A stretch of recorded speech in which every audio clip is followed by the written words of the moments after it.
नमस्कार. लग्नाची बेडी या मालिकेच्या आजच्या भागामध्ये आपण बघूया.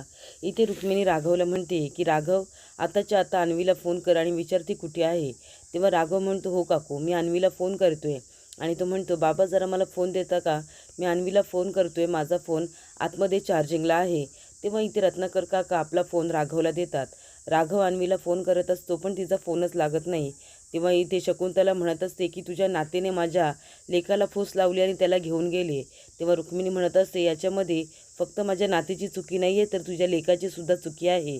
तेव्हा इथे राघव आता सिंधूला खुणावतो आणि तिथून फोन घेऊन जायला सांगतो. तेव्हा इथे मंगलाष्टका चालू असतात आणि आता अन्वी आणि आयुष एकमेकांना हार घालत असतात. आता लग्न पूर्ण होणार असतं. तेव्हा इथे सिंधू व्हिडिओ कॉल करते आणि अन्वी आणि आयुषला आशीर्वाद देत असते. तेव्हा इथे ऋषभ म्हणत असतो, वहिनी बघतेस ना, अन्वी आणि आयुषचं लग्न निर्विघ्नपणे पार पडलेलं आहे. तेव्हा सिंधू त्यांना कॉंग्रॅच्युलेट करते आणि म्हणते की दोघेही एकमेकांची साथ कधीही सोडू नका आणि एकमेकांबरोबर सुखाने संसार करा, आनंदी राहा. तेव्हा अन्वी म्हणत असते की सीमा, हे सगळं तुझ्यामुळे शक्य झालेलं आहे आणि प्लीज मला माफ कर तू, मी तुला खूप काही बोलले ना गं. तेव्हा इथे आयुष म्हणत असतो, खरंच सिंधू मामी, खरंच तुम्ही आमची खूप मदत केली आहे. तेव्हा सिंधू म्हणते की आता मला थँक्यू वगैरे म्हणू नका, आता फक्त तुम्ही दोघंजण एकमेकांबरोबर आयुष्यभर राहा. तेव्हा अन्वी म्हणत असते की सीमा, आम्हाला आशीर्वाद दे आणि हे सगळं फक्त आणि फक्त तुझ्यामुळे झाले. तेव्हा इथे सिंधू आता दोघांचे खूप जास्त कौतुक करते आणि आता बाहेर येते. तेव्हा इथे मधू तिला फोनवरती बोलताना बघते अन्वी बरोबर आणि म्हणते की माझा डाऊट हा खरा ठरला. मधूनेच अन्वीला घरातून पळून जाण्यासाठी मदत केलेली आहे आणि तिनेच अन्वी आणि आयुषला लग्नसुद्धा करायला सांगितले. आता बाहेर जाऊन सगळ्यांना हे सांगायला हवं. तेव्हा शकुंतला म्हणत असते की हे सगळं तुझ्या नातीमुळे झाले. माझा मुलगा आधी असा नव्हता, पण आता तुझ्या नातीच्या नादाला लागून ते माझ्याशी सुद्धा खोटं बोलायला लागलेत. तेव्हा इकडे रुक्मिणी म्हणत असते, नेहमी तू माझ्या अन्वीलाच का दोष देतेस गं, तुझ्या मुलाची या सगळ्यामध्ये काहीच चुकी नाही आहे का. टाळी एका हाताने कधीच वाजत नाही, कळलं ना तुला. त्या दोघांच्या संमतीने त्यांनी हे केलं असेल. तेव्हा इथे सिंधू म्हणत असते, नाहीतर काय शकुंतलाजी, तुम्ही काकूंवरती नको ते आरोप करू नका. तेव्हा शकुंतला म्हणत असते की ह्या रुक्मिणीनेच माझ्या आयुषरावांना किडनॅप केलेलं आहे. तेव्हा सिंधू म्हणते, काकूंची या सगळ्यामध्ये काहीच चुकी नाही आहे, मी आता इथे सिद्ध करू शकते. तेव्हा शकुंतला म्हणते, तू कुठल्या अधिकाराने बोलतेस गं, तसंही तुझा या घराशी आता काही संबंध उरलेला नाही आहे, त्याच्यामुळे या घरातल्या गोष्टींमध्ये तू बोलू नकोस. तेव्हा राजश्री काकू म्हणत असतात, ती बोलणार, कारण ती या घरातलीच आहे, ती आमची मुलगी आहे, त्याच्यामुळे तिला बोलण्याचा पूर्ण अधिकार आहे. तेव्हा रत्नाकर काका म्हणत असतात की अगदी बरोबर बोलतेस तू राजश्री, सिंधू आमची मुलगी आहे, आमच्या नातीची ती आई आहे, त्याच्यामुळे ती या घरातल्या गोष्टींमध्ये बोलणारच. तेव्हा इकडे शकुंतला म्हणत असते की गळ्यामध्ये शोभतो अंदाने साज, या शकुंतलाशी करायचं नाही माज. मला तर माहिती आहे या सगळ्यामध्ये आहे ना तुझासुद्धा खूप मोठा हात आहे. तूच आमच्या आयुषरावांना आणि त्या अन्वीला पळून जायला सांगितलंस ना. तेव्हा मधू म्हणते, शकुंतलाजी तुम्ही अगदी बरोबर बोललात, या सगळ्याच्या मागे ना या घरातल्याच व्यक्तीचा हात आहे. तेव्हा रुक्मिणी म्हणते, तू फक्त नाव सांग, ती व्यक्ती कोण आहे.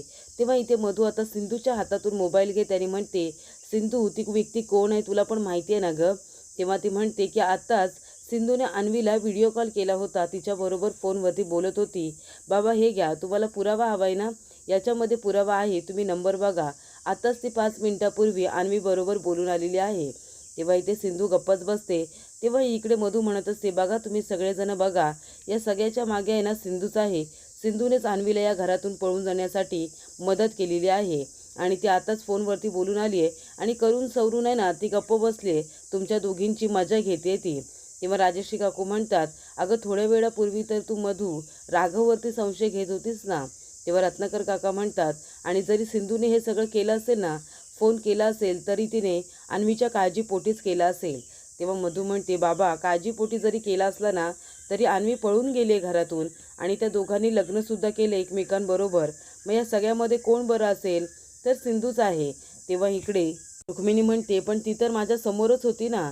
तेव्हा मधू म्हणते, समोर होती, पण ते सगळं तिने प्लॅनिंग करून केलेलं आहे. तेव्हा रत्नाकर काका म्हणतात, सांगितलं ना, तिने काळजीपोटीच फोन केला असेल. तेव्हा मधू म्हणत असते, काकू तुम्ही आणि शकुंतलाजी एकमेकांबरोबर भांडत होता आणि हे सगळं प्लॅनिंग करून तिने अन्वी आणि आयुषचं लग्न कसं करायचं, तुमच्या विरोधात कसं जायचं, याचा प्लॅन सिंधू करत होती.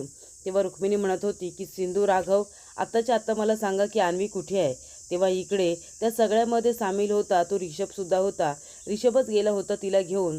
तेव्हा रत्नाकर काका म्हणतात, तो तर आपल्या समोर होता ना. तेव्हा मधू म्हणते, आत्ताच तर तो आलाय ना 2 मिनिटापूर्वी. तेव्हा इकडे आता अन्वी आणि आयुषच्या लग्नाचा फोटो मोबाईलवरती आलेला असतो. तेव्हा शकुंतलाजी आता सगळ्यांना तो फोटो दाखवत असते. तेव्हा रुक्मिणी म्हणत असते, हे काय, या दोघांनी लग्नसुद्धा केलंय. सिंधू आत्ता तरी सांग मला, कुठे अन्वी आणि हे सगळं तू का केलंस?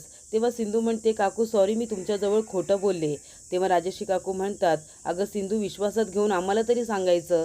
तेव्हा सिंधू म्हणते, आई एवढा वेळच मिळाला नाही. तुम्ही बघितलंत ना, अन्वीचं लग्न काकूनी किती घाईघाईमध्ये ठरवलं होतं. जर हे लग्न झालं असतं ना तर 4 आयुष्य उद्ध्वस्त झाली असते आणि मला ते नको होतं. तेव्हा रुक्मिणी म्हणते, पण तू हे सगळं का केलं सिंधू? तेव्हा सिंधू म्हणते, काकू खरं सांगू का, तुमच्या अहंकारामुळे मला हे सगळं करावं लागलं. तेव्हा राघव म्हणतो, सिंधू तू काही चुकीचं केलेलं नाहीयेस, मी सुद्धा तुझ्या बरोबर आहे. तेव्हा रुक्मिणी म्हणते, राघव गप्प बस, तू तिची बाजू घेऊ नकोस.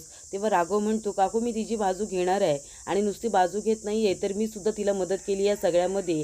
तुम्ही दोघीजणी अन्वी आणि आयुषचं लग्न होऊच देत नव्हता आणि ते दोघे सज्ञान आहेत, त्यांना त्यांच्या मतानुसार लग्न करण्याचा पूर्ण अधिकार आहे. तेव्हा सिंधू म्हणत असते, काकू मला माफ करा, मी तुमच्याबरोबर खोटं बोलले, पण मी हे जे काही केलंय ना ते अन्वी आणि आयुषच्या भल्यासाठी केलंय. तुम्ही दोघींमुळे ते दोघंजण वेगळे राहिले असते. तुमच्या दोघींच्या अहंकारामुळे त्या 2 मुलांना, प्रेम करणाऱ्या मुलांना तुम्ही एकमेकांपासून वेगळं करत होता. तेव्हा मला हा निर्णय घ्यावा लागला आणि त्या दोघांचं लग्न करून द्यावं लागलं. तेव्हा इथे रुक्मिणी आता सिंधूच्या कानाखाली द्यायला येते. तेव्हा राघव तिचा हात पकडतो आणि तिला म्हणतो, जर शिक्षा करायची असेल तर मला सुद्धा कर, कारण मी सुद्धा या प्लॅनमध्ये सामील होतो. तेव्हा ऋषभ म्हणतो की काकू मला सुद्धा शिक्षा कर, कारण मी सुद्धा या प्लॅनमध्ये सामील होतो. तेव्हा रेश्मा म्हणते, हा ऋषभ पण ना गप्प बसायचं तर कशाला बोलतोय काय माहिती. तेव्हा इथे आता शकुंतला म्हणत असते की राघव रत्नपारखी, तुम्ही आता पोलीस ऑफिसर आहात ना, माझी कंप्लेंट लिहून घ्या. तेव्हा राघव म्हणतो, हे नव्याने तुम्हाला सांगायची गरज नाही आहे. तेव्हा शकुंतला म्हणते, हा मग या सिंधूच्या विरोधामध्ये माझी कंप्लेंट आहे की हिने माझ्या आयुषरावांना किडनॅप केलेलं आहे आणि जबरदस्तीने त्यांचं लग्न लावून दिलं आहे. तेव्हा इथे आता राघव म्हणत असतो की ऋषभ तू जरा अन्वीला फोन करून बघ ना, ते दोघंजण अजून कसे आले नाही. तेव्हा इथे शकुंतला म्हणत असते, फोन करा, पण आधी हिच्या विरोधामध्ये कंप्लेंट लिहून घ्या आणि जर तुम्ही असं नाही केलं ना तर मी तुमच्या बदलीचा आत्ताच्या आत्ता आदेश काढेन, कळलं ना तुम्हाला. तिला आता जेलमध्ये टाकायलाच पाहिजे. तेव्हा मधू म्हणत असते की शकुंतलाजी तर आता सिंधूला डिरेक्टली जेलमध्ये पाठवत आहेत, मला तर फक्त तिला घरातून बाहेर काढायचं होतं. छान, म्हणजे वेळ झाला असेल तरीसुद्धा सगळं माझ्या मनाप्रमाणे होतं आहे. तर इकडे अन्वी आणि आयुषला दोघांना आता किडनॅप केलेलं असतं काही लोकांनी, ती असतात शकुंतलाचीच माणसं. तर इकडे आता रुक्मिणी म्हणत असते, काय झालं, फोन लागत नाही आहे का अन्वीचा? तेव्हा इथे रत्नाकर काका म्हणत असतात, मला असं वाटतंय आपण थोडा वेळ त्या दोघांची वाट बघायला हवी आहे. तेव्हा शकुंतला म्हणत असते की अजिबात नाही, बोलण्यामध्ये वेळ वाया घालू नका, आताच्या आता हिच्यावरती कंप्लेंट नोंदवून हिला अटक करा, ही मी केलेली कंप्लेंट आहे. तेव्हा राघव म्हणतो, सिंधू तुला माझ्याबरोबर पोलीस स्टेशनला यावं लागेल, कदाचित अन्वी घरी येईपर्यंत. तेव्हा इथे सिंधू आता पोलीस स्टेशनला आलेली असते. तेव्हा राघव म्हणतो, सिंधू मला माफ कर, माझ्याकडे दुसरा कुठलाही पर्याय नव्हता. तेव्हा सिंधू म्हणते, काही हरकत नाही आहे, माझा तुमच्यावरती पूर्ण विश्वास आहे, पण अन्वी आणि आयुष आले का घरी? तेव्हा ते दोघंजणं घरी आलेले नसतात. तेव्हा शकुंतला येते आणि म्हणते, काय मग आता पोलीस कंप्लेंट केली आहे ना, आता तिला जेलमध्ये सुद्धा टाका आणि रीतसर माझी कंप्लेंट नोंदवून घ्या. तेव्हा इथे आता राघवला शकुंतलाचा खूपच जास्त राग येत असतो. तर पुढील भागामध्ये आपण बघूया. इथे शकुंतला म्हणत असते की सिंधूच्या विरोधामध्ये कंप्लेंट नोंदवून घ्या आणि तिला जेलमध्ये टाका, आयुषरावांना तिनेच किडनॅप करायला सांगितलेलं आहे. तेव्हा सिंधू म्हणते की काकू तुम्हाला माहिती नाही आहे का, 24 तासाच्या आतमध्ये मिसिंग कंप्लेंट नोंदवली जात नाही, त्याच्यामुळे तुम्ही आता 24 तास झाल्याशिवाय कंप्लेंट नाही करू शकत. तुम्ही आमदार असून तुम्हाला माहिती नाही आहे. तेव्हा शकुंतला म्हणत असते, बरं ठीक आहे, 12 तास झालेत की मी पुन्हा हिची कंप्लेंट करण्यासाठी इथे येईन.